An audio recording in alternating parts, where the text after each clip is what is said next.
Income tax rates के दौरान आया एक नया मोड़। मिनिस्टर मल्लारेड्डी के बेटे महेंदर रेड्डी की तबीयत हुई अचानक खराब, अस्पताल में किया गया शरीक। बेटे को मारने का मिनिस्टर साहब ने आईटी के अहदेदारों पर लगाया है इल्जाम। जी हां, ये बात आप और हम सबको बहुत ही अच्छी तरह से मालूम है कि 22 नवंबर मंगल की अलग सुबह 4 बजे से तेलंगाना स्टेट के एक मिनिस्टर व Malla Reddy group of engineering colleges के चेयरमैन मल्लारेड्डी और इनके बेटे महेंदर रेड्डी के अलावा एक दामाद राजशेखर रेड्डी व दूसरे रिश्तेदारों के घरों पर इनकम टैक्स डिपार्टमेंट की टीमों की तरफ से रेड्स किए जा रहे हैं और इन रेड्स का सिलसिला 23 नवंबर यानी चारशंबे तक भी जारी रहा है, जहां से आईटी के अहदेदारों को 4 करोड़ रुपए की रकम बरामद होने की इंफॉर्मेशन मिली है, जो इतने बड़े लोगों के पास से सिर्फ 4 करोड़ रुपए की रकम मिलना कोई ताजुब की भी बात नहीं होती। मगर इन रेड्स के दौरान अचानक एक नया मोड़ आ गया और मिनिस्टर मल्लारेड्डी के बेटे महेंदर रेड्डी की तबीयत अचानक बिगड़ गई और इन्हें सुरारम के मल्लारेड्डी अस्पताल में इलाज के लिए शरीक कर दिया गया, जहां मिनिस्टर साहब ने इल्ज़ाम आयद किया है कि आईटी के अहदेदारों ने रेड्स के दौरान इनके बेटे महेंदर रेड्डी को बुरी तरह से मारपीट की, जिसकी वजह से इनके बेटे की तबीयत बिगड़ गई।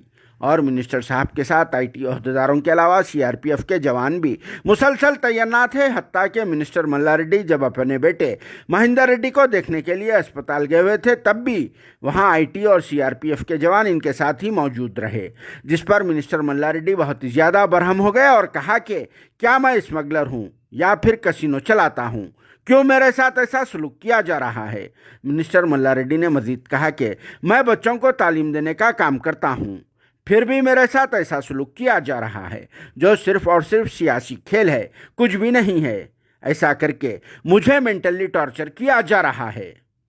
जिनके बेटे की खराबी सेहत की इत्तला होते ही मिनिस्टर साहब से मिलने और फिर उनके बेटे महेंदर रेड्डी की सेहत के बारे में मालूमात हासिल करने के लिए एमएलएस एमएलसीज के अलावा लीडर्स और फिर मिनिस्टर मल्लारेड्डी के फॉलोअर्स की कसीर तादाद उनके मकान तक पहुंच गई और इनके बेटे की सेहत खराब होने पर मिनिस्टर मल्लारेड्डी के फॉलोअर्स ने बहुत ही ज़्यादा बरहमी की हालत में मोदी डाउन डाउन के नारे भी लगाए, क्योंकि भक्तों की पार्टी बीजेपी की तरफ से यहाँ तेलंगाना स्टेट में टीआरएस पार्टी और सेक्युलर चीफ मिनिस्टर केसीआर के अलावा उनकी टीम से बदला लेने के लिए इस तरह से आईटी के रेड्स का सिलसिला शुरू कर दिया गया। ये तो एक छोटी सी झलक लग रही है, क्योंकि आईटी रेड्स के बाद अभी ईडी के रेड्स होना बाकी है, जिसकी वजह से फिलहाल तेलंगाना हुकूमत की डायरेक्ट फाइट भक्तों की पार्टी बीजेपी से चल रही है। इसी वजह से भी ऐसे हालात पेश आ रहे हैं। मगर शायद दूसरी तरफ भक्तों के लीडर्स ये बात भूल चुके हैं कि 26 अक्टूबर चारशंबे की रात को मोइनाबाद के अजीज नगर में मौजूदा एक फार्म हाउस में से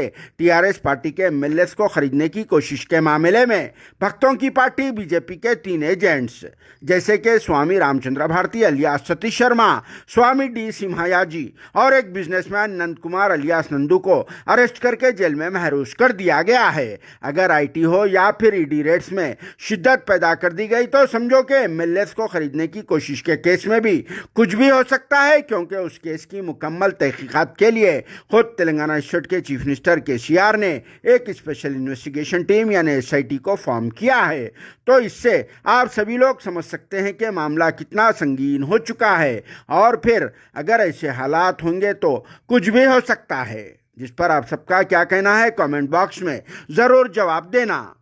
bureau report, RS news, Hyderabad.